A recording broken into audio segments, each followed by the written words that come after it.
பேராசை பெரு நஷ்டம் என்றார்கள்.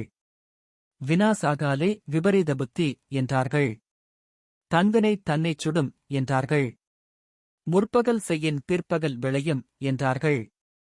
அரசன் அன்று கொல்வான், தெய்வம் நின்று கொல்லும் என்றார்கள். சரியான பாதைக்கு உதாரணங்களாக ராமனையும் கண்ணனையும் காட்டினார்கள். தவறான பாதைக்கு இலக்கியங்களாக ராவணனையும் துரியோதனையும் காட்டினார்கள்.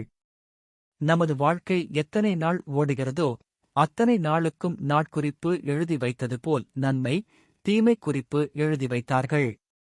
அப்படி சிலரை பாரத பூமி பெற்றதனால்தான் பயங்கர இருளுக்கிடையேயும் வெளிச்சம் நமக்குத் தெரிகிறது. அயோக்கியர்களிடையே யோக்கியர்களையும் துரோகிகளுக்கிடையே நன்றியுள்ளவர்களையும் நம்மால் கண்டுபிடிக்க முடிகிறது. பற்று பாசத்தால் பரிதவித்து சுற்றுச்சூழல்களால் துடிதுடித்து கற்றதும் பயனில்லை என்று கதரும் போதும் நம்மை கையமர்த்தி அந்தச் சிக்கல்களிலிருந்து விடுபடுவது எப்படி என்பதை அவர்களேதான் நமக்குக் காட்டினார்கள். சிலந்தி வலை போல் பின்னப்பட்ட லௌகிக வாழ்க்கையில் துன்பங்களை எப்படி சமாளிப்பது என்பதையும் அவர்கள்தான் சொல்லித் தந்தார்கள். அவர்களது வாழ்நாளில் அவர்களைப் பற்றி உணர முடியாததை அவர்கள் இறந்த பிறகு நாம் உணர்ந்து கொள்கிறோம். நல்லவர்களை நாம் அடையாளம் கண்டு கொள்வதற்காகவே அவர்களுக்கு மரணம் சம்பவிக்கிறது.